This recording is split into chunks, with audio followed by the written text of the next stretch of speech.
one thing that I had been thinking about that came up in this book that I'm reading is the idea of being taken by the archetypes, like individually.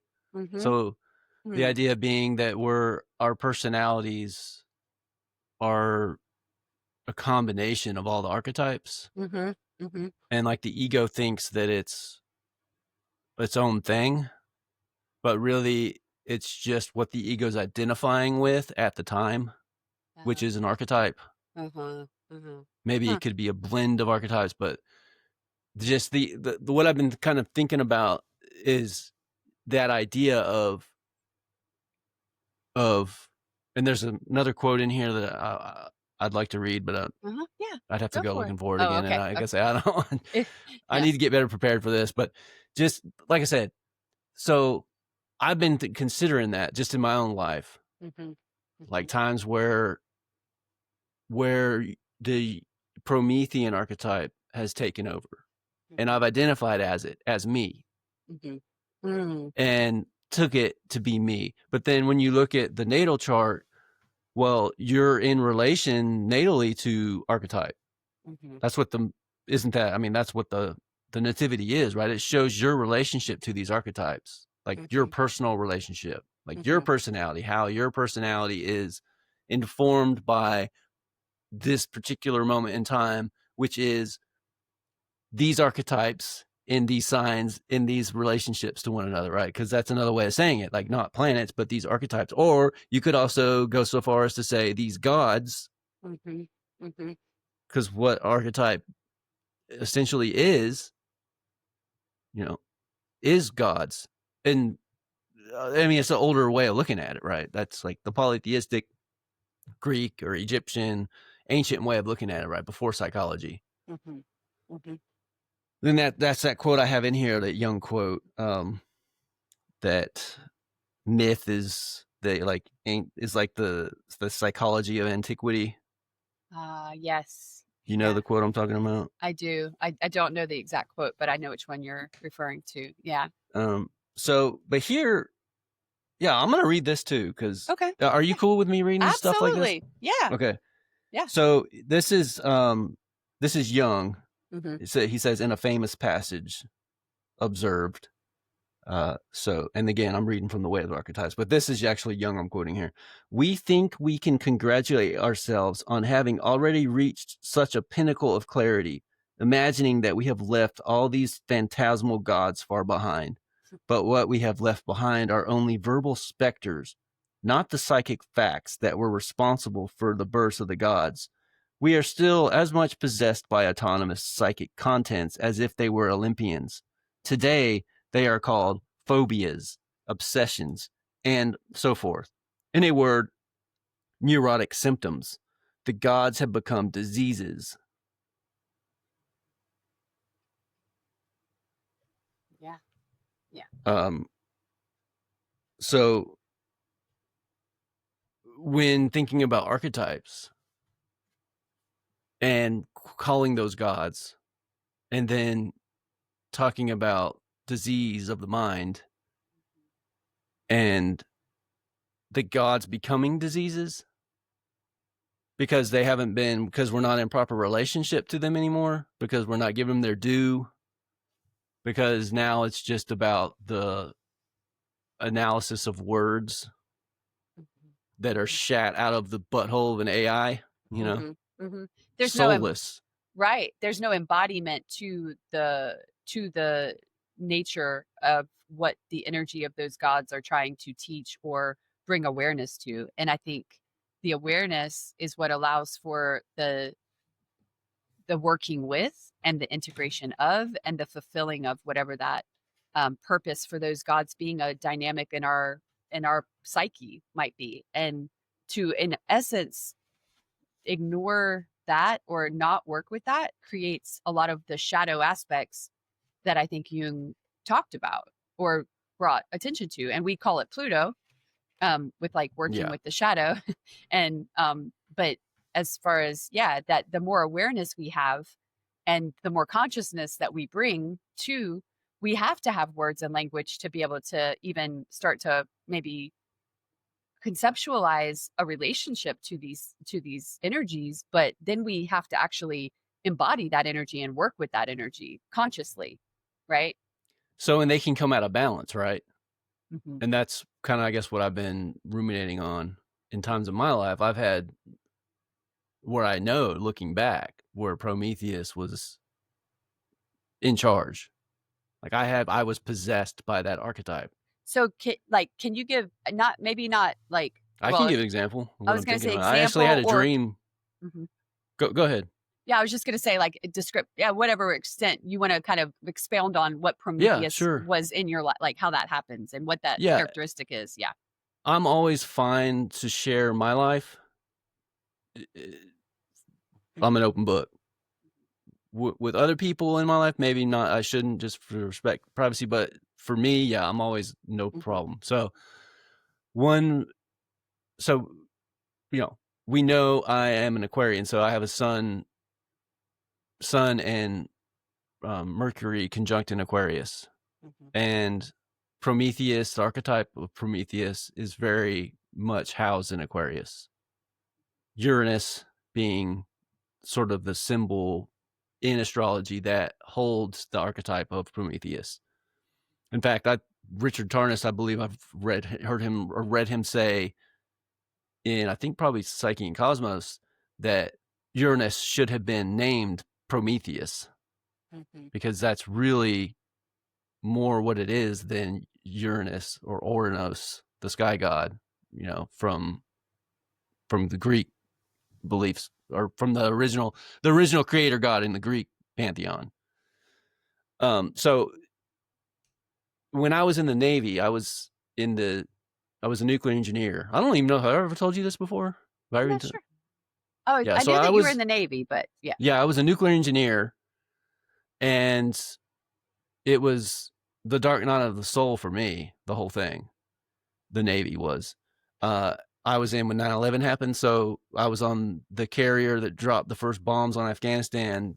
When 9/11 happened, I was at sea I was in the Arabian Sea at the time. We were getting ready to go through the Straits of Hormuz into the Persian Gulf. So like I was on the tip of the spear, literally, to 9/11. Within, you know, hours, we were dropping bombs. I mean, it's so, but I was also at the time Buddhist. I became Buddhist while I was in school in the Navy, because Naval Nuclear Power Training Command is the pipeline you go through to become a nuclear engineer. And in the Navy, it's a 2-year long process. It's the most intense military program academically, that there is. And so I could keep going back and back on the story, because I got lied to. The Navy lied to me. Shocker. The military lies, everybody. So Open book, open book over here. So, I mean, if you've been in the military, you know that, like, it's just what happens. Needs of the Navy and whatnot. So, I like I said, I went through the dark night of the soul at the time. Became vegetarian while I was in the Navy. Like, it became a pacifist. Like, I shouldn't have been in the military but it was necessary for me. So the Uranus archetype. So Well, you're speaking to it, by the way, already. okay, But yeah. So so I had a problem with us bombing, innocent people, essentially, because I mean, we were bombing like mosques, like bridal parties, like weddings, like it was just carpet bombing. We were just dropping, the terrorists that were responsible. They're in 1,000-year-old holes in mountains. Like, you can't bomb that. Like, you're not going to bomb that. We were just, so good, bad, and different. I don't know. I'm not trying to be political here. To what extent that's going to be possible, it's not possible. I'm going to get very political with this story, but so once we got back to the United States, so we got done dropping 6 million pounds of ordnance, which is how much between the USS Carl Vinson and the Kitty Hawk, the two carriers that were in the area. When we finished, we got relieved by 2 other carriers, and at the point we left, we had dropped 6 million pounds of ordnance on Afghanistan. So, like I said, I had become Buddhist. Was a pacifist. I was vegetarian. Like, this was a crisis for me, And right? you were And locked in. I mean, yeah, I was at you sea were in this, legally locked in. There was no in, choice about whether you living in the most powerful vessel of war on planet Earth. Yeah. That's what a carrier is, right? It is the most destructive weapon. If you look at a carrier group, so the fast attack submarines, the SSBNs that are submarines with all the nuclear ballistic missiles on them, like, and all the ships that are supporting all of that. Mhm. You know, so we got back to the United States, and I was like, I'm done. And I went what most people would know as AWOL. So absence without leave. In the Navy, it's called UA. So unauthorized absence, right? So we pulled into San Diego, and they gave us liberty, which is where you can leave the ship for like 4 hours or whatever. And because I'm from California originally, like my mom, some of my cousins, like some of my family met me. And we went out to eat, and then I came back to the ship because I had to stand watch. And it's just like something snapped. And it wasn't like it was something. I almost went UA in Thailand. I was gonna go to a Buddhist monastery and, like, basically change my identity. I actually was in Singapore. I went into an internet cafe and printed a manual on how to change your identity, and was planning to, like, go UA in Thailand, change my identity, and enter into a monastery and just live the rest of my life as a Buddhist monk. Well, I didn't do that. And how old were you? So this was 2001. I would have been 21. Okay. Yeah. You would have just turned 21 or something along those lines. Yeah. You So turned that 21 in January, January. yeah. So I would have been 22 at the time. Okay. Yeah. And so I didn't go UA in Thailand. I almost did. I remember I was sitting on steps at, like, I want to say it was a big library or something there in Thailand. Actually, that was probably in Singapore. And I was like, I had to go back to the ship, and I was sitting there contemplating, like, I'm just going to do it. I'm not going back. I'm out. Like, but I didn't, but it was probably because I was in Singapore, right? I was in a foreign country. Right. So once we got back to the United States, though, to drop off the air wing, because that's all of the military, all the naval people, we call them airdales. So all the people who service, like, the aircraft, they're not stationed with us. They're stationed in San Diego. I was stationed in Bremerton, Washington. So we dropped off the air wing in San Diego, and then they gave us liberty. And then that's when I finally, like, snapped and, like, I don't care what the consequences. I just didn't care anymore. I was like, I don't care. They can lock me away and throw away the keys. I don't care. I'm not doing this anymore. And I basically quit, but did it by going UA. And then I turned myself in 28 days later, because you become a deserter. And since it was technically, with the UCMJ, which is the Uniform Code of Military Justice, which is like would be our Bill of Rights in the military, right? You don't have a Bill of Rights anymore. Like, so that's the laws pertaining to you. They can technically, they can put you to death for being a deserter during wartime. And that happens at day 30. So I turned myself in at day 28 to keep from being a deserter. And so ultimately ended up getting separated from the Navy with an other than honorable discharge. So essentially it's like, it's just, I'm not considered a veteran, even though, like, even though it doesn't matter. Like, the military doesn't. You did some veteran shit, like you did some stuff to get some PTSD, which is, like what a lot of veterans, by the way. Yeah. And then as far as, like, this is, like, fascinating. This is, like, really fascinating because, and it is very Promethean, right? Like, oh yeah. Well, and go ahead. No, I want to know.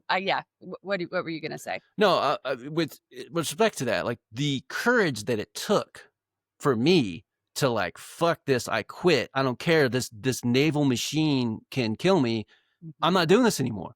That's Prometheus, right? It's and like, that is exactly what I was gonna ask you. Is like, what was the internal process or characteristic? And you said courage is one. I mean, that seems like a huge one, but, like, that creates the Promethean figure. And why? And, like, what is it?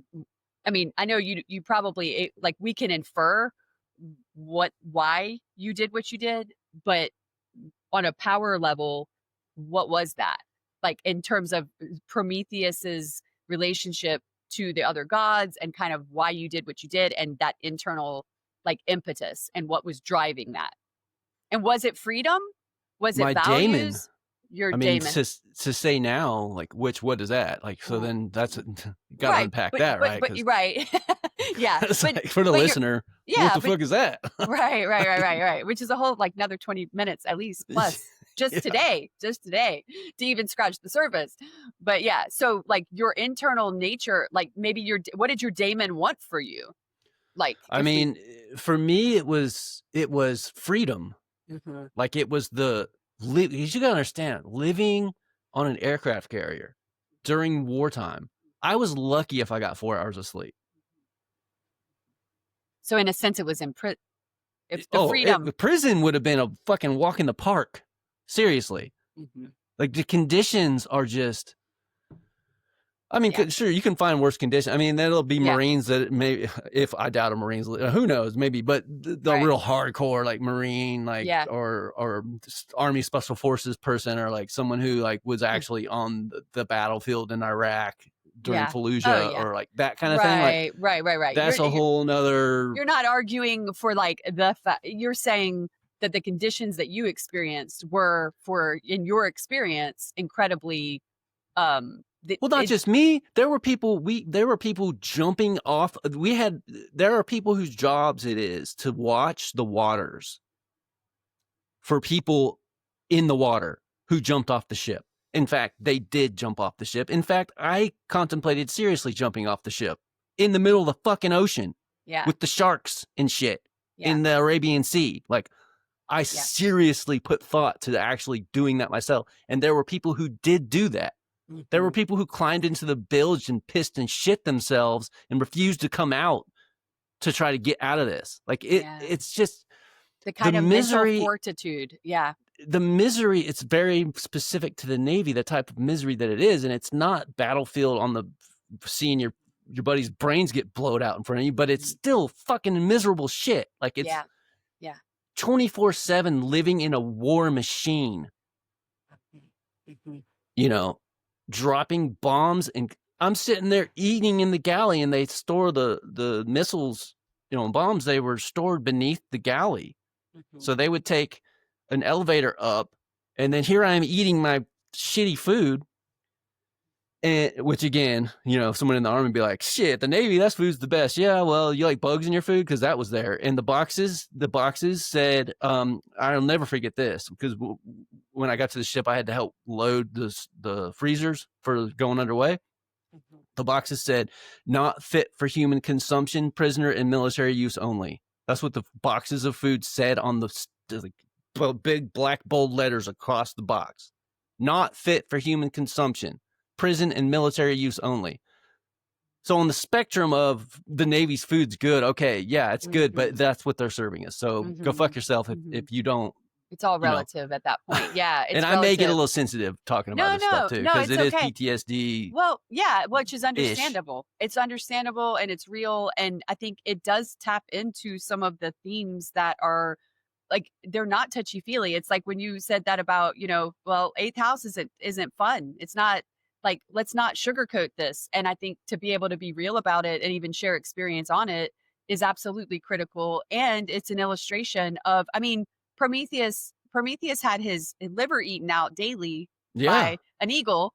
And so that's For like stealing fire, the for divine fire, for stealing the divine fire and to give to going his own humans. way to give to humans. And Yeah. that was an act of rebellion and freedom. And so there's He knew there would be consequences. right. And I mean, That's me going UA. yeah, Exactly it. yeah. It was a type, in my mind, it was a type of sacrifice on my part too. The hangman in the mythic tarot, Right. right? The The Promethean sacrifice. hangman. That's the sacrifice is like a really important aspect. Yeah. Because Yeah. I didn't want to participate in the killing anymore. Mm-hmm.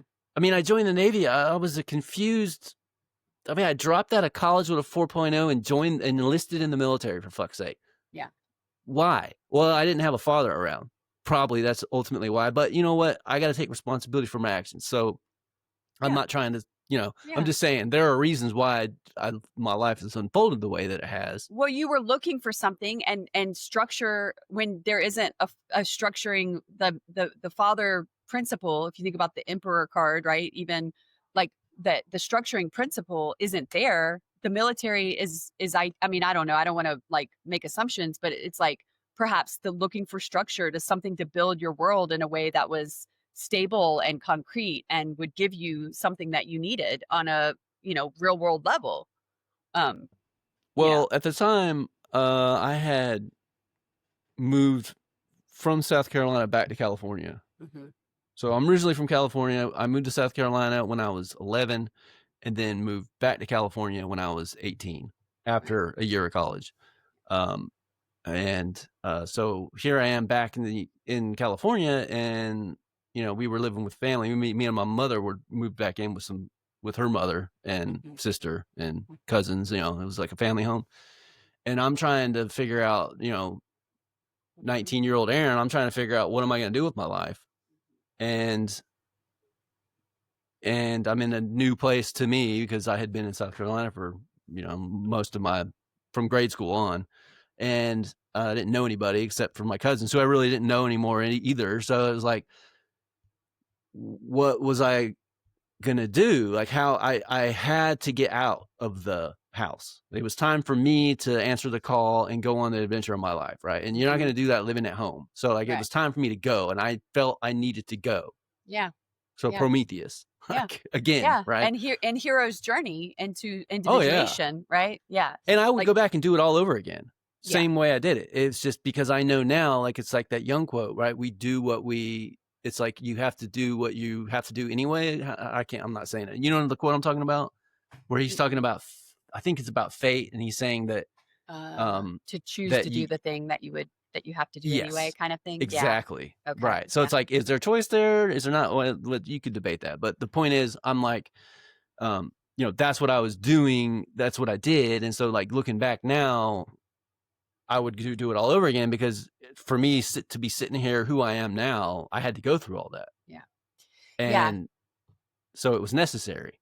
Yeah, and that's part of why, I mean, I got kind of like I got a little bit like unexpectedly like protective, defensive of people that have been in the military in general, because I think, we know from when the soldiers came back from Vietnam how they, oftentimes were treated. And I think even fast forward to more recent wars that we've had, and to understand what the narrative of a life looks like from the point of the individual man or woman who goes into makes those choices.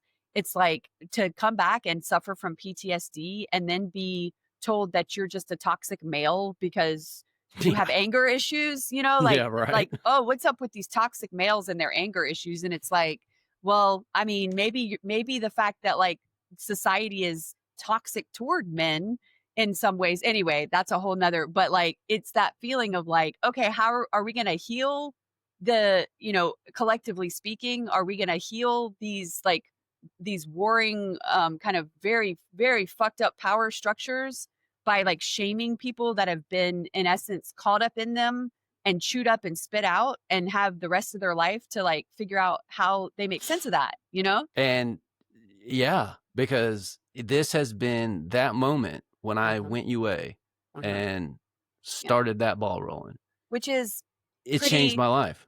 Like, and to that is this day, Promethean. Yeah. I still can't even now, like, yeah, I'm a veteran. Oh, well, when'd you get out? Oh, okay. Now I'm going to have to lie, because I got out. I was in for like 2.5 years. Well, a nuke's in for 6. So anyone who knows anything about the Navy and nuclear engineer, or even just tour in any military, knows that 4 years is like the minimum. So if I'm truthful, then Yeah. it's like, you got out in 2.5 years. Yeah.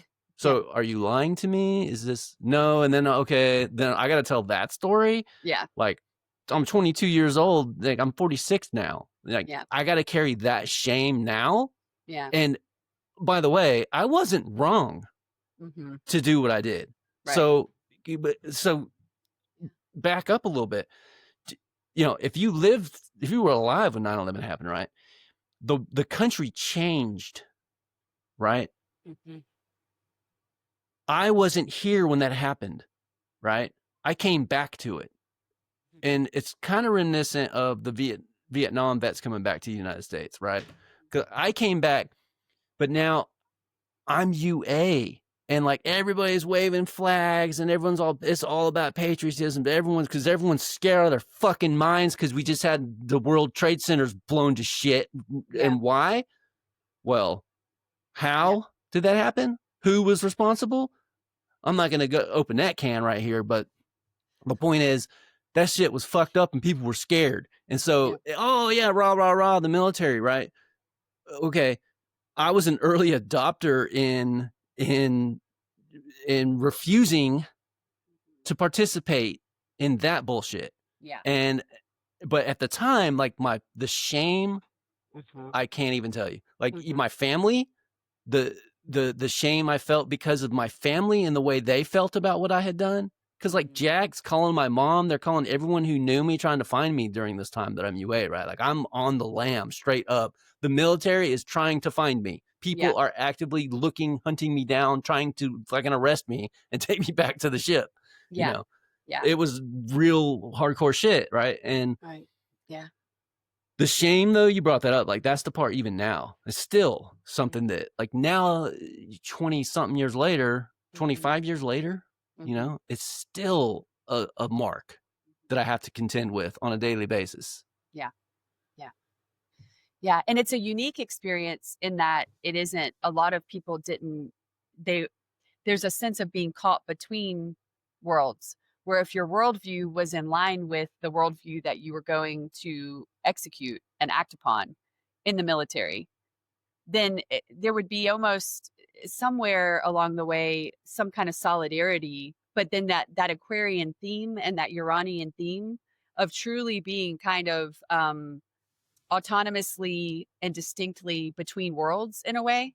And I don't know how that ties in with Prometheus in the myth, but it's that feeling too of like, I would imagine it's like, you know, your family, your military family, you said, no, that's not my I'm not going in that. I'm not identifying as part of that collective.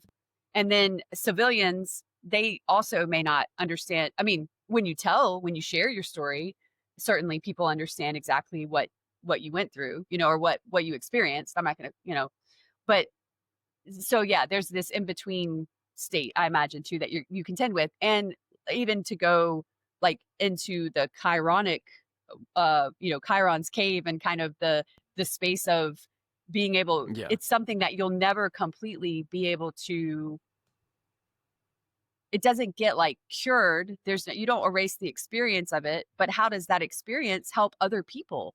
And I think one of the big things with even mercurial energy of like talking about it is actually a probably very, it gives a lot of potential insight into what other people are going to, you know, they're going to hear it. They may not have gone through it, but it's going to give a different perspective on something that could heal someone somewhere, somehow, you know, not heal them permanently, but, you know, give something as even a balm or like a, you know, an herbal remedy, or, you know, that's kind of the metaphor I'm thinking of. But yeah. Yeah, it's a lot. I had no intention in going into this, but Well, we were talking about Prometheus. I'm glad you did. Yeah, I'm glad you did. And do you have anything like about Promethean like themes that are either the redemption? I mean, does Prometheus, is he redeemed? Is he like, well, he's set free, mm-hmm. right? Because of Chiron in the end. What because happens of Chiron? to him? Because of Chiron. Yeah, Chiron sacrificed. Yeah, because he trades places with Prometheus, which Zeus doesn't chain him to the rock and eat his liver out, but like he did for Prometheus. Right. Yeah. Chiron's just like gets to his suffering ends, like, and he becomes the constellation. He is immortalized. Wow. But his sacrifice is what allowed Prometheus to be free. So in the end, like, yeah, like then Prometheus just sort of disappears, right? That's it. There's nothing, there's no more stories Mm. at that point that I'm aware of. That's kind of the end of the Greeks' telling of Prometheus. But So certainly, so enter Chiron, exit Prometheus. Is that well, no, because Chiron, right? He ends. I feel like it's like the chapter that has yet to be written is Prometheus, and where we're at now in the history, Is Chiron or Prometheus? The chapter that has yet to be written. Prometheus. Okay. Prometheus, because right, Prometheus is unbound, Ah, okay, okay. and Chiron is no more, Okay. So it's yeah. and that's the end of the story. Mm-hmm. Mm-hmm. The Right. Well, sacrifice. Chiron becomes a constellation, the Mm-hmm. Centaur, Mm-hmm. and Prometheus, as far as I know, the story ends there with Prometheus. And that would be correlated with our astrological Uranus. And so, Yes, and but the that's story interesting. obviously has not ended. Not ended. No. And we're very much in a Prometheus era, I would say, and that's what Pluto and Aquarius essentially. And Uranus moving into Gemini Yes. is and that trine energy and like wow, the explosion of energy around that and the And exponent. Yeah. yeah, and I know that war with America is associated with Uranus in Gemini. Yeah.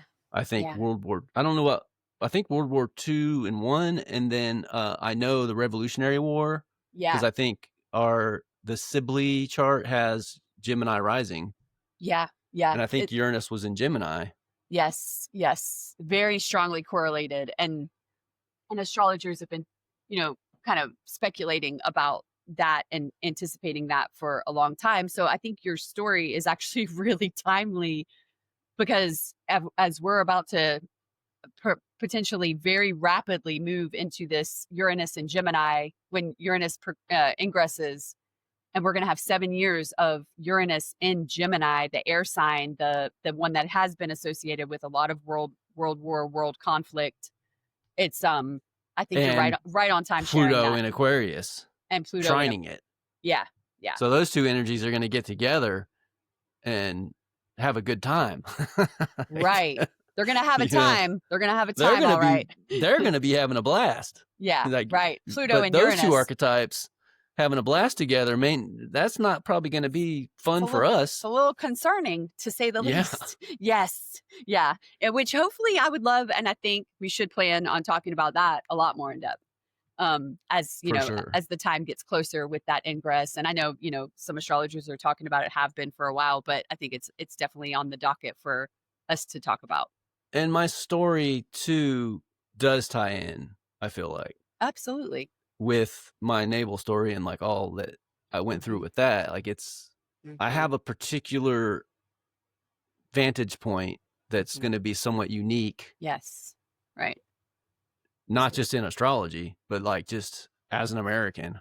Right. At this moment in time. Yeah. And that's what that's what I was thinking about too, is that it's actually really, it's a really good time for this to have come up and for you to have been willing to share it because and the fact that you're Gemini ascendant and you're a Pluto sun. And so, I mean, Pluto sun, Aquarius sun. So you have Pluto sitting on the sun and Mercury and on Mercury right now. Yeah. Like and that's in your 3 degrees. ninth whole sign house, right? So you're like the ninth house signification of what is to be communicated on a Plutonian Aquarian level for humanity is really important. And then of course Uranus moving through that first house is going to have, a lot of activation of the first house energy. So it ties in after having just opposed, right? Natal Uranus just opposed. It's still an orb, right? For me, yeah. Your natal Uranus, is opposing the transiting Uranus. Right. I'm having my natal or the Uranus half return. Right, which is really significant, and we know that from in Psyche and Cosmos, some of the examples in Tarnus's Cosmos and I always get it confused. Cosmos and Psyche, I say it backwards.